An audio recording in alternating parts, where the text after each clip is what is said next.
السلام علیکم، سچ ڈیجیٹل کے ساتھ میں ہوں شام فرقان چودھری۔ ناظرین، آج ہم عوام سے مختلف ٹاپکس پر بات کریں گے۔ ملک میں ڈالر کی خوفناک اڑان، حکومت بے بسی اور لاچاری کے ساتھ IMF کی شرائط مان رہی ہے۔ ڈالر کے بڑھنے سے اشیاء خورنوش کی قیمتیں بھی آسمان سے باتیں کرنے لگی۔ اس کے ساتھ ساتھ فواد چودھری کی گرفتاری پر، پرویز الہی کی مبینہ آڈیو پر اور مریم نواز کی وطن واپسی پر عوام سے بات کریں گے۔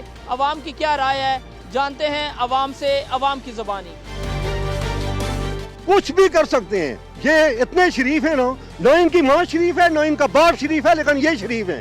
ان شریفوں سے ہمیں یہی امید ہے کہ یہ کسی بھی سچے پاکستانی کو مروانے سے دریغ نہیں کرتے، اور ان کے ساتھ بہت سے لوگ ملے ہوئے ہیں، بہت سے بڑے لوگ ملے ہوئے ہیں جو عمران خان کو ختم کرنا چاہیں، لیکن یہ ہر بندہ عمران خان ہے۔ جو آدمی کہتا ہے کہ میرے بچوں پہ پاکستان کا قانون لاگو نہیں ہوتا، وہ پاکستان کے شہری نہیں ہے۔ وہ پاکستان میں کیا ڈھونڈ رہا ہے؟ نواز شریف پاکستان میں کیا ڈھونڈ رہا ہے جب اس کے بچے پاکستانی شہری نہیں ہیں؟ میرے آباء و اجداد جب کشمیر کی جنگ لڑ رہے تھے آزادی کی، اس وقت یہ ان کے والدین آ کے لاہور میں فیکٹریاں جائیدادیں بنا رہے تھے۔ یہ کہاں کے پاکستانی ہیں؟ یہ کیوں ہم کو بیوقوف بنا رہے ہیں یار؟ میں حیران ہوتا ہوں اس قوم کو جو ان کے جھنڈے اٹھا کے پھرتی ہے۔ چاچا، مریم صاحبہ آج واپس آ رہی ہیں، تو ان کے آنے سے کوئی عوام کو کوئی ریلیف پیکیج یا کوئی امید کی کرن جاگے گی؟ ان لوگوں پہ کوئی امید نہیں اللہ سے بغیر، سنا ہے؟ یہ تو جھوٹ ہے، یہ تو اپنے پیٹ کے لیے سب کچھ کر رہے ہیں، سنا ہے؟ ملک کے لیے اور عوام کے لیے کچھ بھی کوئی نہیں کرتا، یہ سب اپنی ذات کے لیے کر رہے ہیں کہ بھائی ہم امریکہ میں لندن میں جا کر اپنے محل مکان بنائیں۔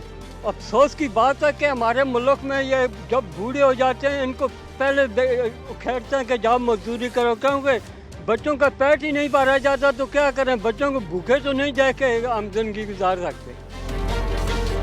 انکل جی، مریم نواز صاحبہ آج واپس آ رہی ہیں، تو آپ کو کیا امید ہے کہ ان کے آنے سے ملک میں کوئی مزید مستحکم ہوگا؟ انشاءاللہ جی بہت بہتری ہوگی، اور پہلے بھی انہوں نے بہت کام کرائے ہیں، پورے ملک میں جال بچھایا، سڑکوں کا، موٹر وے، یہ بسیں چلائی ہیں ہر جگہ میں۔ آپ ایک عام شہری ہیں، آپ کیا سمجھتے ہیں، اور اس ٹائم آپ بازار میں موجود ہیں، مہنگائی ہے؟ کوئی خاص نہیں ہے، مہنگائی ساری دنیا میں ہے، یہاں پہ نہیں، ساری دنیا کی مہنگائی ہے۔ ہمارا بھی اللہ کرتا ہے وقت گزرتا ہے جناب، ٹھیک گزر رہا ہے، سب صحیح ہے، اور نواز شریف جب بھی آئے گا انشاءاللہ بہتری آئے گی۔ خان بھائی، عمران خان صاحب کہتے ہیں میرے خلاف قتل کا پلان C بنایا گیا، آپ کیا سمجھتے ہیں، واقعی یہ بات درست ہے؟ سر، پاکستان میں سب کچھ ہو سکتا ہے، سب کچھ۔ اگر ایک سابقہ وزیر اعظم کو یہ مار سکتے تو پلان C بھی یہ بنا سکتے ہیں، مارنے کی کوشش کر سکتے ہیں، وہ تو اللہ نے بچایا اس کو، تو پلان C بنا ہوگا، اس میں شک کوئی نہیں ہے۔ جو خان صاحب نے کہا وہ سچ ہے۔ انکل جی، آپ کیا کہتے ہیں، عمران خان کے قتل کا پلان C بنا ہے؟ دیکھیں جی، بات یہ ہے کہ پلان C جو جس کی کہہ رہے ہیں نا، یہ خان صاحب ہر بات پہ یو ٹرن لے رہے ہیں۔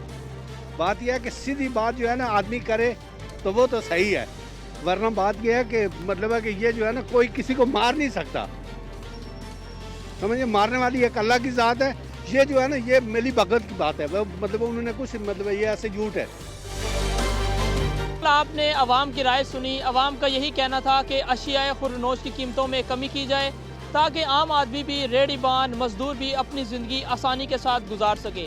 سچ نیوز سے فی الوقت اتنا ہی۔ مزید خبروں کے لیے ہمیں فیس بک، انسٹاگرام اور ٹویٹر پہ فالو کریں۔ اللہ حافظ۔